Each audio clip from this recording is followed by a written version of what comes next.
Nigeria's annual inflation rate dropped to 24.48% in January from 34 to 80% in December 2024, according to the National Bureau of Statistics. The NBA said the rebased Consumer Price Index (CPI) reflects an updated price reference period, a base year of 2024, and a weight reference period of 2023. Joining us to discuss this is Kamaldeen Raji. He's the managing director of Fair Trade Limited. You're welcome to. Okay, at this time, what's your take with the sudden price slash that we are witnessing at about this time?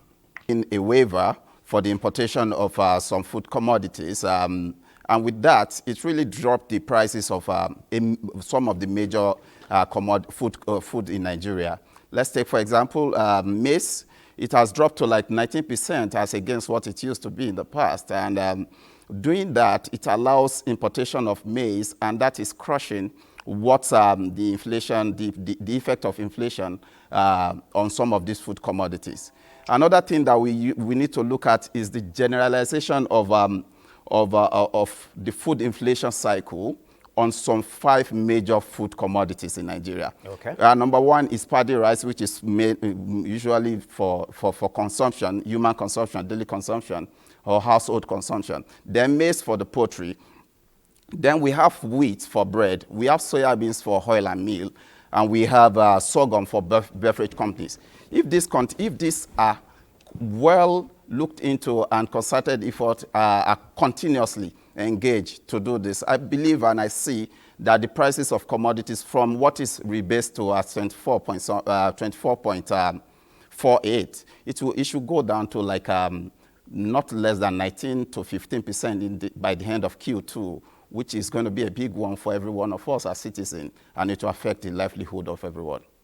Okay, now, in practical terms, with these numbers that we are seeing, what's happening in the market square? I understand you're not just someone who is engaged with the farmers, but the whole value chain up to off-taking as well as the sales in the market. Can you give us what is happening on ground now? So generally in the open market and across all the commercial market boards in Nigeria, you can see that the prices of commodities have reduced significantly.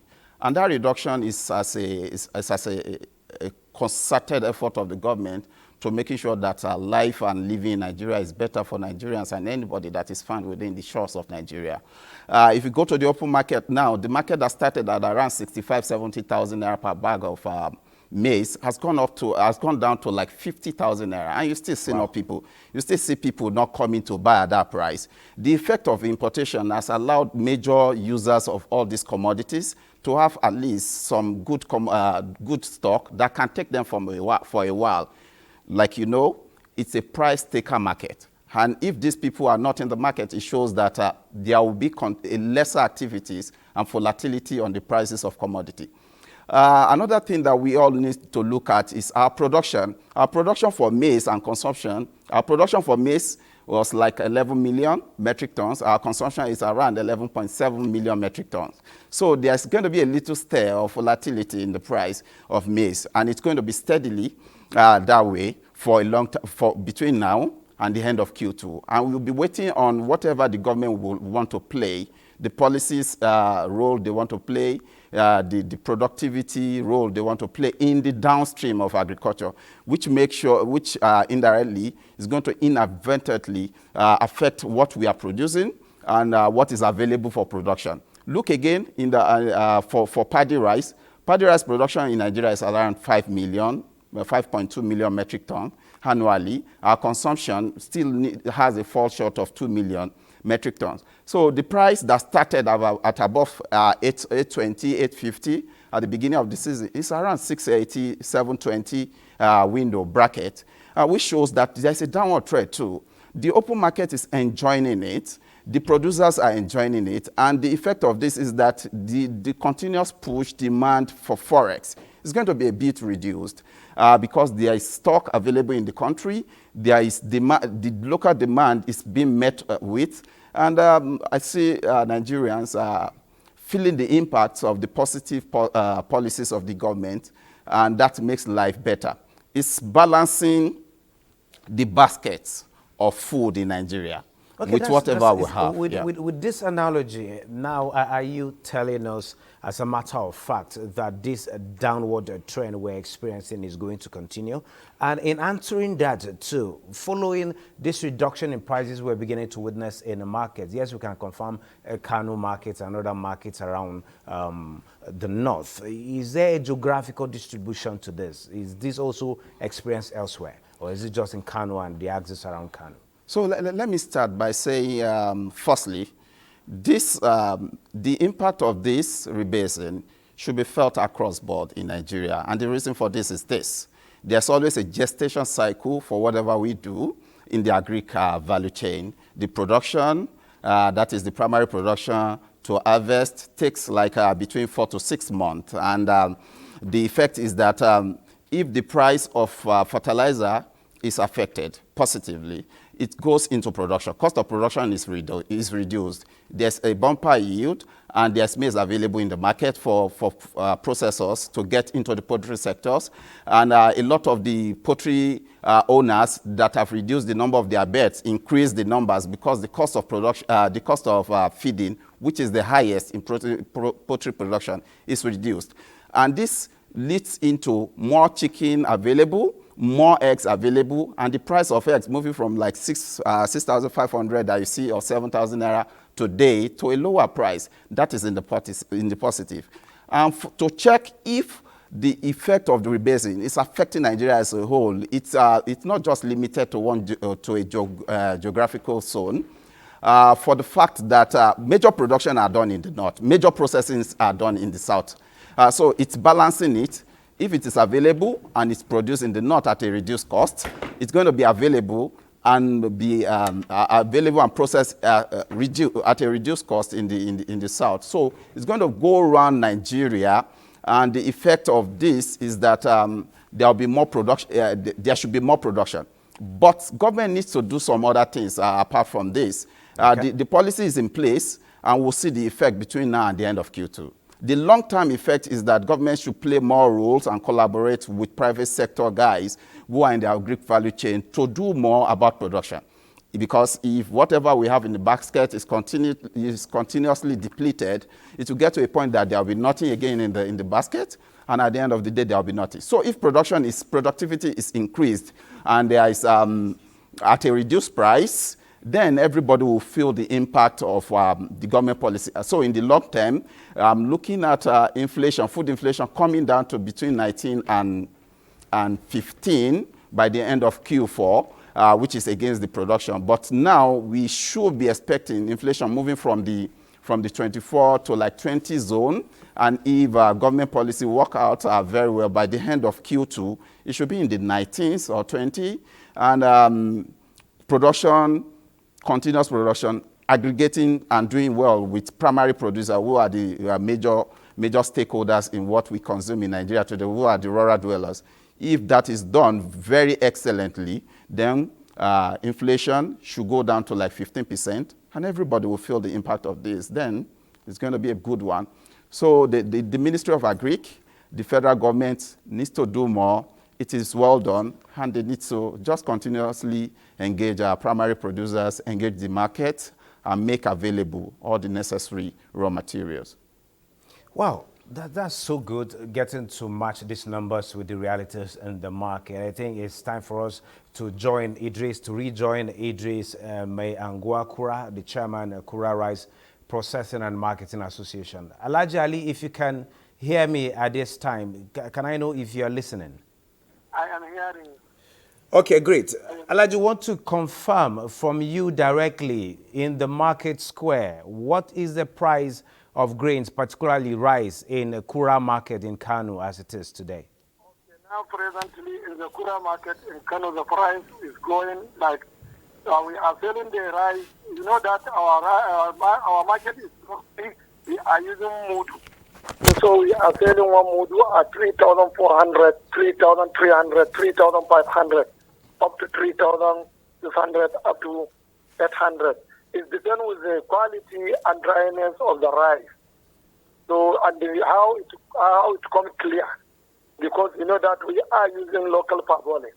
This local parboiling is depends with, we have full local parboiling and have local parboiling. There is one that comes with red color and there is one that comes with very clean white, like a white rice we are using for two masa and waina. You know that we are processing up 2 times. We are processing parboiler rice and we are processing non-parboiler rice. So it depends with the one. Even that parboiler rice, we are selling it now presently at Kura local government market. We are selling it at 3,300 to up to 3,800. Well, so are we going to expect more of this reduction in prices? And even with this reduction, are the farmers as well as you marketers making even? Yes. This reduction, when we compare with the previous price we are selling, in the previous time, we don't have even the less cost of 4,000 per mudu. 4,000. It's from 4,000 to above. But now, what caused this issue? Because of the paddy rice we are using to process. Even the paddy rice at previous time, we are selling it, or we bought the paddy rice previously at 61,000, even to 70,000. But now, on the ground, we are buying it at about 52,500 to 55,000. So at least about 5,000 to 10,000 reduced from each one box of paddy rice. This would make the price come down and reduce the price of our meal rice. Because the higher the price of the paddy rice, the higher the price of the meal rice. The lower the price of the paddy rice, the lower the price of the meal rice. That is why now in our market the price is coming down, because we are buying paddy rice for 52 to 53,000 naira to 55 maximum. When we compare it into kilo, the kilo is not ranging more than 700 per 1 kilo, which is now the weight is reduced because there is no moisture in our paddy rice. The moisture is very less. It's not less than 75 per weight when you weight 1 bag of paddy rice. Because in the previous, during harvesting, you go find the rice with higher moisture, which is about 80 to 85 weight. But now the rice is completely dryness. That is why the weight is ranging about 70 to 71. So compare the price at 700 per kilo, which is give you about 52,500. But now, mostly our market, we are buying it not even without scale, we can see how the fully of the bag is. So we can assign the price. But even that, we are calling it Berkara, local market. So even that Berkara now, the price is not grow up to 55,000 naira. This what led the price coming down of our local rice, which are parboiling now, or our meal rice now presently on the ground. Thank you very much, Alhaji Idris Meangwa Kura, Chairman of Kura Rice Processing and Marketing Association. Thank you for that information at this time. It's been very, very helpful. Thank you. Thank you. Okay, Kamaldeen, you heard from someone who is in the market square. Now, this impact that we are experiencing, are we going to see more of it? More so at this time, or would you actually say this impact we're experiencing now is as a result of ongoing reforms and support farmers are getting, particularly rice farmers in Nigeria? More so at this time, incidentally, the Central Bank of Nigeria is actually meeting, the Monetary Policy Committee meeting is actually meeting at this time. And incidentally, too, the Ministry of Trade and Industry, talking about the Minister of State Industry, is actually having a meeting right now with industrialists to see how the manufacturing sector will be aided. With all of this impact, what should we expect, not just about food sufficiency, but also thinking of exports, increased exports, as it were? Generally, we'll continue to see, we expect to continue to see this, to go on this way till the end of Q2. So whatever effort the government and production activity will put in place between May and July that will be out by Q4 will be the result of if it's going to continue downward or if it's going to go up. So if the effort is in the positive, then I see inflation going down to like 15. But if it is in the negatives and there's nothing from major policy makers and players, then it might probably move from the current 24 to up to like 30. So that's that about that. And secondly, on the export market, you know, like I said earlier, it's a gestation cycle. It is what went into production, at what cost, that leads to what is available for both local consumption, for household consumption, and for import market. So for export market. So if this happen and there's better production, there's ample bumper yield, then there should be, it should continue downward, and the effect being felt across Nigeria and other ECOWAS states around Nigeria.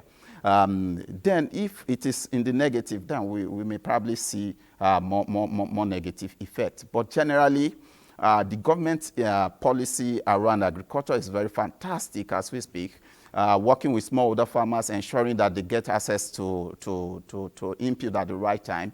And they need to do more around collaboration with private sector players to ensure that there's a database, just like you have in banks today for smallholder farmers across Nigeria. And that is one of the excellent positive that AFEX is bringing to the market. And with all of this, it balances whatever anybody's looking at for production, for what went into production and the yield, and that will affect Nigeria as a whole.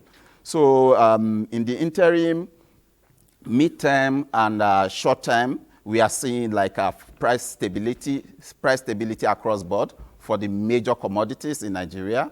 Then if continuous effort is put into production, then it will go like a downward movement for the prices, and Nigerians will have a more balanced food table for every household. Okay, thank you very much, Kamaldeen Raji, Managing Director, FX Fair Limited, for your insights at this time. Thank you so much, Benny. Thank you for having me.